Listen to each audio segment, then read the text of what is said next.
नमस्कार दोस्तों, आज हम बात करने वाले हैं उन 3 बड़ी गलतियों की जिसकी वजह से हनुमान बेनीवाल का गढ़ ढह गया। बेनीवाल अपनी इज्जत भी नहीं बचा पाए और रेवंत राम डांगा ने खिसर की राजनीति का इतिहास बदल दिया। यह सब हुआ है हनुमान बेनीवाल की 3 बड़ी गलतियों की वजह से। तो चलिए जानते हैं कि आखिर हनुमान बेनीवाल ने कौन सी बड़ी गलती कर दी जिससे राजस्थान में आरएलपी समाप्त हो गई। दरअसल कनिका बेनीवाल की हार के पीछे कई बड़े कारण रहे हैं, लेकिन 3 सबसे प्रमुख कारणों ने आरएलपी के इस किले को ढहाने में अहम भूमिका निभाई है। पहला कारण कांग्रेस की टिकट रणनीति थी। हनुमान बेनीवाल की योजना थी कि कांग्रेस दुर्ग सिंह चौहान को टिकट दे ताकि भाजपा के राजपूत वोट बैंक में सेंध लगाई जा सके, लेकिन कांग्रेस ने उनके इस प्लान को विफल कर दिया और दुर्ग सिंह को टिकट देने के बजाय रतन चौधरी को मैदान में उतारा। दूसरा बड़ा कारण था दुर्ग सिंह का कांग्रेस छोड़कर भाजपा में शामिल होना। कांग्रेस से टिकट न मिलने पर दुर्ग सिंह ने कांग्रेस पार्टी का दामन छोड़ दिया और भाजपा में चले गए। इससे भाजपा का राजपूत वोट बैंक और मजबूत हो गया, जो पहले से ही रेवंत राम डांगा के पक्ष में झुका हुआ था। दुर्ग सिंह का भाजपा में जाना बेनीवाल परिवार के लिए बड़ी राजनीतिक परेशानी बन गया और इसका सीधा असर नतीजों पर हो गया और राजस्थान से आरएलपी समाप्त हो गई। तीसरा और सबसे अहम कारण था हनुमान बेनीवाल की बयानबाजी। चुनाव प्रचार के दौरान हनुमान बेनीवाल ने कांग्रेस और भाजपा दोनों पर तीखे शब्द बाण छोड़े थे। उन्होंने भाजपा उम्मीदवार रेवंत राम डांगा को लेकर विवादित बयान दिया था कि वह मेरे कपड़े प्रेस करता था। इसके साथ ही उन्होंने कांग्रेस अध्यक्ष गोविंद सिंह डोटासरा, दिव्या मदेरणा और भाजपा नेता ज्योति मिर्धा को लेकर भी व्यक्तिगत टिप्पणियां की। उनकी भाषा और बयान जनता को रास नहीं आए। खासकर महिलाओं के प्रति उनके अपमानजनक शब्दों ने महिला वोटर्स को उनसे दूर कर दिया।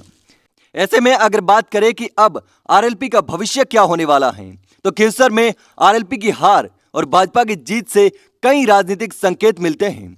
यह हार हनुमान बेनीवाल के राजनीतिक प्रभाव को कमजोर कर सकती है। खिवसर आरएलपी का गढ़ माना जाता था और यहां हारना पार्टी के लिए बड़ा झटका है। अब सवाल यह है कि क्या हनुमान बेनीवाल इस हार से सबक लेकर अपनी रणनीति में बदलाव करेंगे या आरएलपी का प्रभाव राजस्थान में और कम हो जाएगा।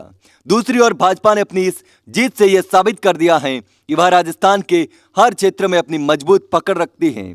खिवसर की जीत से भाजपा के कार्यकर्ताओं का मनोबल बढ़ा है और यह संकेत है कि पार्टी राज्य में 2024 के चुनावों के लिए पूरी तरह तैयार है। अगर बात करें कि इस बार जनता ने हनुमान बेनीवाल को क्यों हराया, तो इस चुनाव से जनता ने भी एक साफ संदेश दिया है कि राजनीति में बयानबाजी और विवादों से चुनाव नहीं जीते जा सकते। जनता मुद्दों और उम्मीदवारों की विश्वसनीयता को प्राथमिकता दे रही है। हनुमान बेनीवाल की बयानबाजी और आरएलपी की कमजोर रणनीति ने भाजपा की राह आसान कर दी।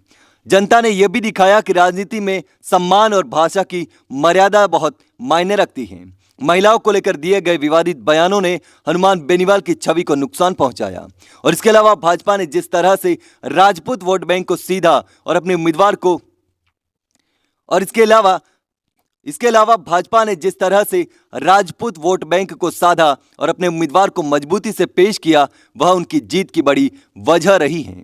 ऐसे में अब आने वाले समय में खिवसर की यह हार हनुमान बेनीवाल और आरएलपी के लिए बड़ा सबक हो सकती है।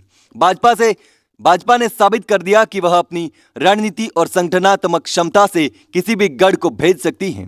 लेकिन दोस्तों, आपको क्या लगता है, खिवसर में हनुमान बेनीवाल चुनाव क्यों हारे? हनुमान बेनीवाल ने कहां गलती कर दी? आखिर हनुमान बेनीवाल का वोट बैंक कम क्यों हो रहा है? और इस चुनाव के हारने के बाद नागौर में आरएलपी और हनुमान बेनीवाल का भविष्य क्या होने वाला है, मुझे कमेंट करके जरूर बताना।